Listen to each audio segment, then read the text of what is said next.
Now that's a good looking beet. Pretty soon, we're gonna be pulling out the first section of these Detroit red beets. They are bulbing wonderful. Hey, what's a weed doing in my garden? Get out. We don't like weeds. But these guys are doing fantastic. Look at that sucker. Let's see, compared. Yeah, it's going to be a nice one.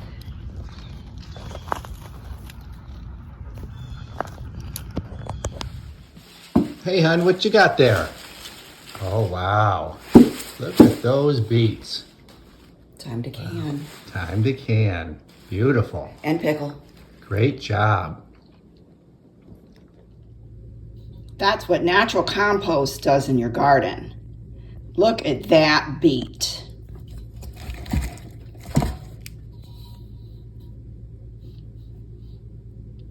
Wow. Gonna be a good year.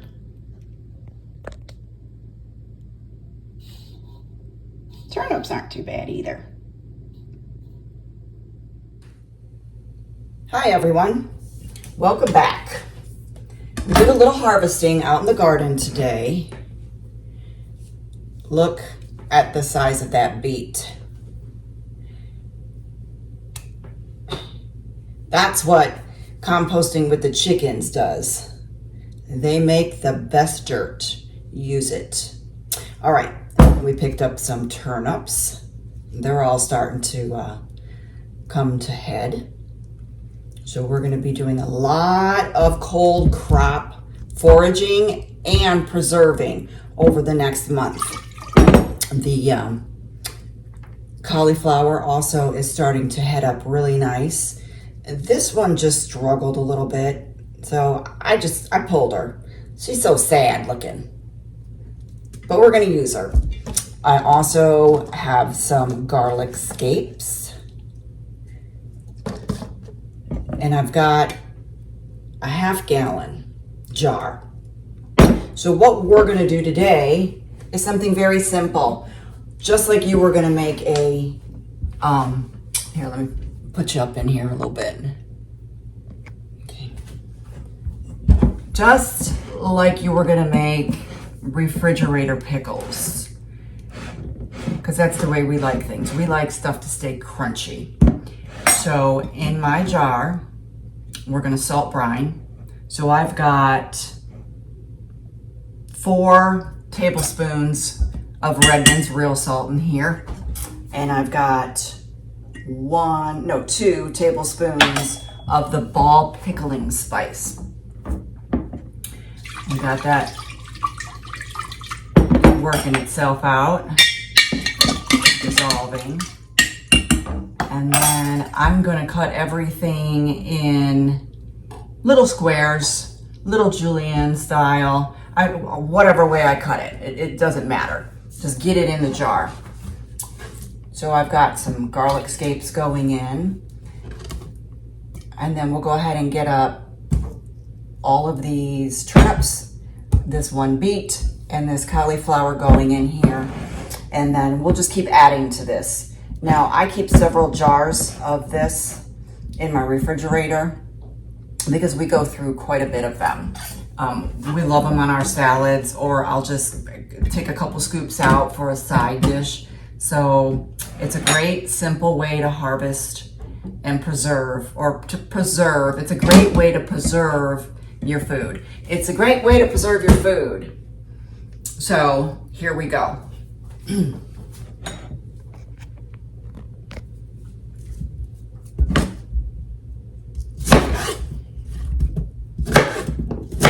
Just so sad. That's sad looking broccoli. Sorry, cauliflower. But that's okay. Nothing goes to waste. What we don't consume, the chickens will. Because after all, they are the ones that make great compost for us. So we're just gonna cup these up Nothing special.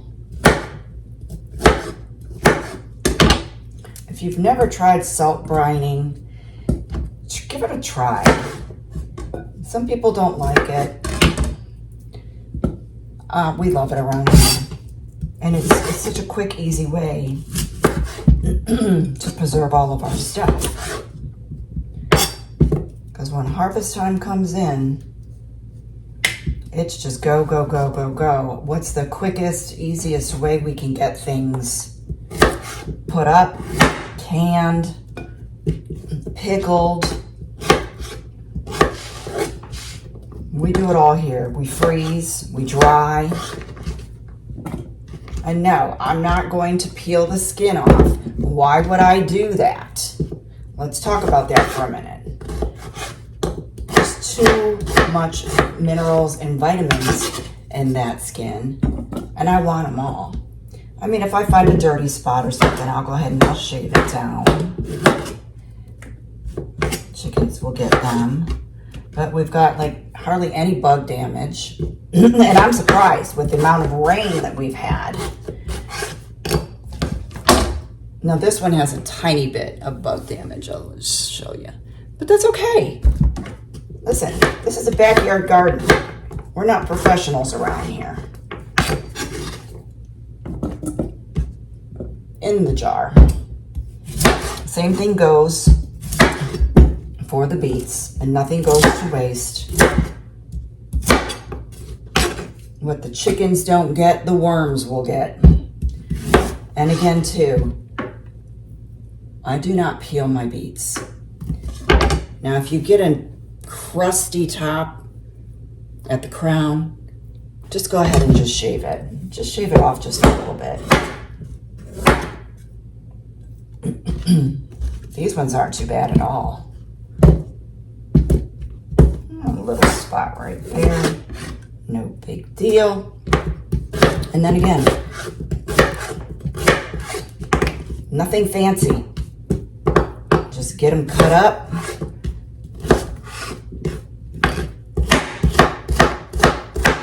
Just like little bite-sized pieces to go right on top of our salads. And in the jar.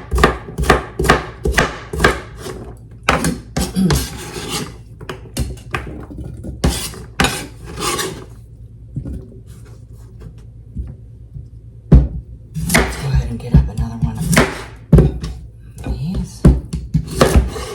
Let's check. I don't see any worm damage. Nope, no worm damage.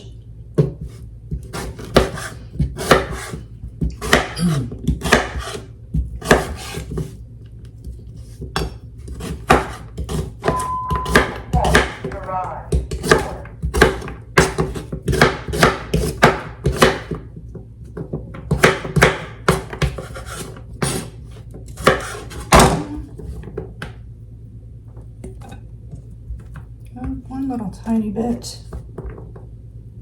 Starting. Little bit of damage, just starting. Chickens.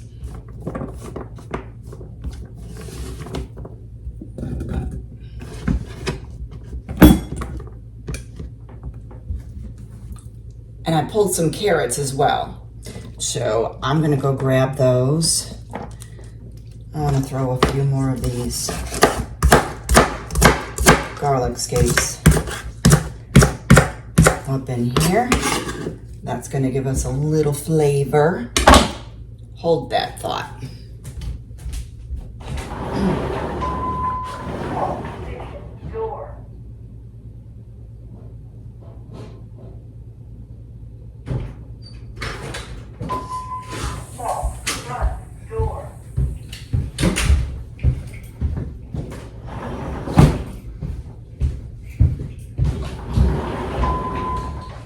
Carrots too? Yeah. Well, they're better than last year. They're bigger than last year. Yeah. Well, these are actually going to be this little. Okay. This little baby Why are they carrots. supposed to be that little? That's the the variety. Okay. But that's okay. Okay. You know me. When I need carrots to can, put up on the shelf So for you got another one. You're giving that to the birds. the birds. Gotta feed the birds. Yes, Now I feed like the these better when they're ripe. They're not the as currants? they're not as sour. Yeah. They're way better than they were. Yep. Okay. Yeah, they're not too bad.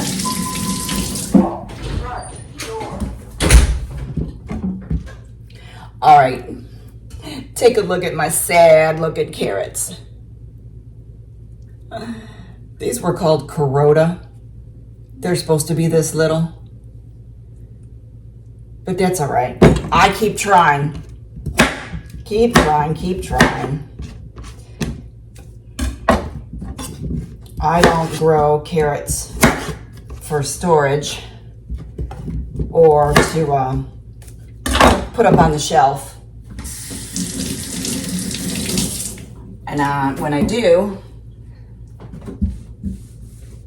I just have Bill go up during hunting season and buy a big bag of deer carrots. And people might think I'm crazy, but listen, you can't tell the difference. And I dry can them.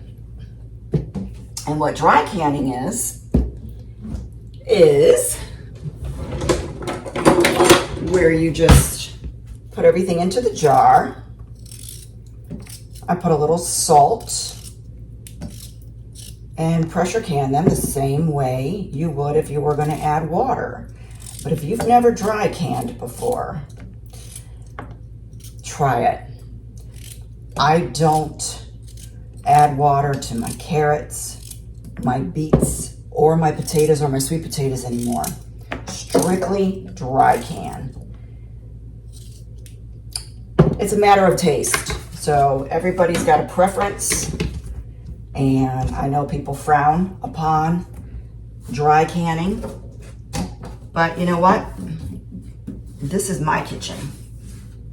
And until you've tried it for yourself, you do you, and I will do me. All right, so we're just gonna slice these up.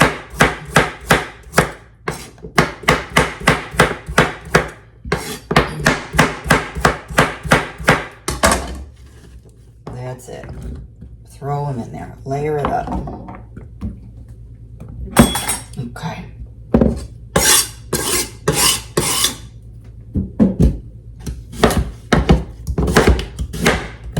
Now this whole jar is going to turn bright red because the beet juice is going to leach out. But you know what? There's nothing wrong with it. That's what you want. And if you don't like the flavor of beets, then don't do this. Don't add the beets. Add something different. Add kohlrabi, broccoli. If you've got any, let's see, celery, you can add celery in here. You know, add whatever cold crop vegetables you like in your salads. There's no right or wrong here. There's no recipe other than the salt brine. Whatever you want to add for flavoring, dill or bay leaves, garlic, onions, whatever, black pepper seeds, black peppercorn, that's fine. You just add those in. But when it comes to the salt brine, 1 quart, 2 tablespoons. This here is 2 of these. So half gallon is going to get 4 tablespoons. That's the only ratio you really need to worry about. And to be honest with you guys, I still have 1 jar left out in my refrigerator. I call it my fermenting, pickling refrigerator. And it's still good. Everything is still crunchy. So I usually will probably make about 6 to 8 jars up, as well as do a lot of dry canning. But this is the way we like to preserve a lot of our food. Oh, I got a little bit of bug damage. Let's see if we can cut around it. Yep, let's just cut around it. And the chickens will be happy. They get all the leftovers. Pretty soon, our kohlrabi will be coming up. Let's see what else we got out there. The beets are ready. I've got a section of beets that really need to get out, but I just can't get to it today. So I don't stress about it. They're just gonna get bigger. And if there's any woody parts, I just cut it out. You gotta learn to go with the flow. Don't let your garden stress you out, because it's unnecessary.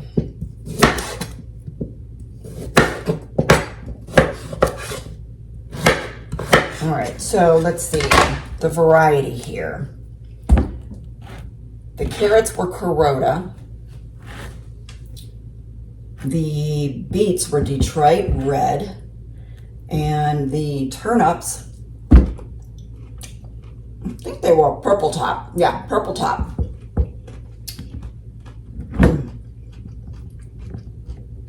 Boy, that's good. All right.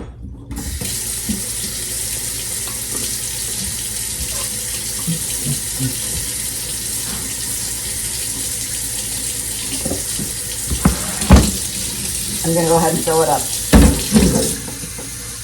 Remember, we've already got our salt brine ratio in there.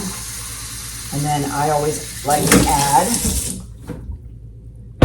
a little bit of that pickling.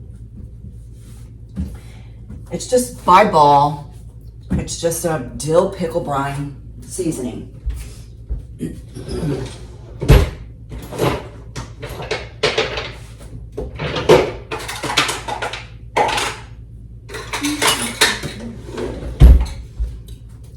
I'm going to put on a glass puck.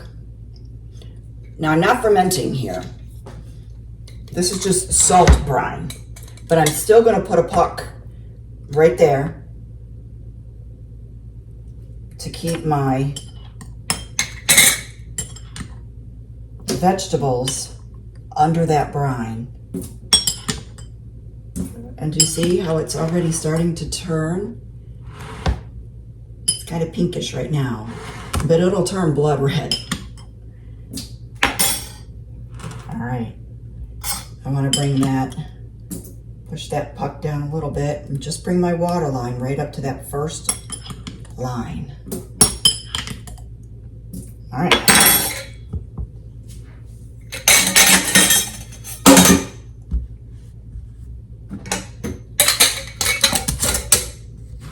Once you start learning how to do different preservation with your food, you're going to have so many different ways to take things and put it on the shelf, put it up. And like I said,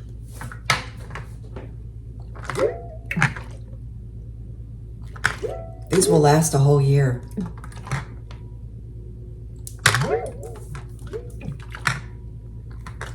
Just give it a couple twists, a couple twirls. Work all that salt and that pickling spice in there.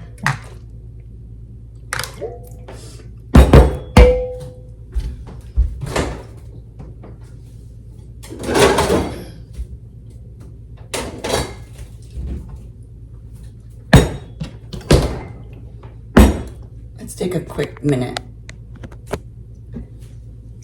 and go over that jar that we did last week. Remember, this is the sweet peas, sugar snaps. That was that mammoth melting variety. And again, you can only eat so much every day. So you need to find a way to preserve your food. If you're gonna take these sweet peas and put them in the freezer, don't even bother. You won't even eat them. They'll go right out to the chickens, mush.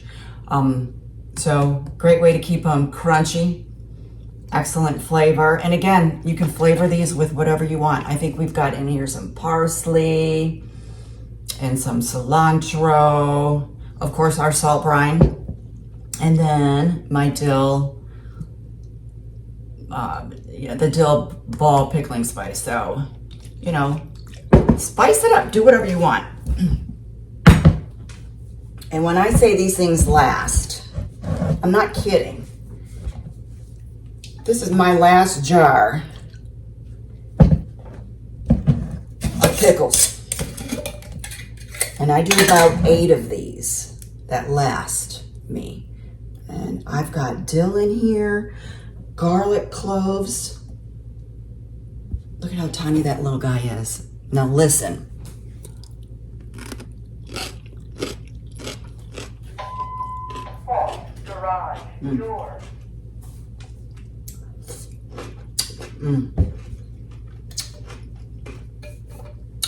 It's super easy and it's quick. Other than me sitting here jabbering with you guys, this took me no more than what? Maybe 10 minutes. Chop everything up, throw it in a jar, out to the fridge. So, get out in the garden, guys. Grow something. Harvest it and start learning how to preserve your own food. Trust me, so much better than store-bought. Okay, I hope you enjoyed this video and I'll see you soon.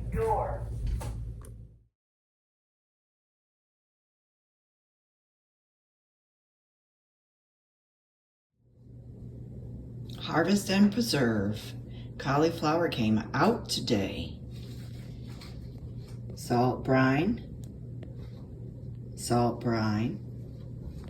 This one here is mixed in with some cabbage, purple, and some carrots.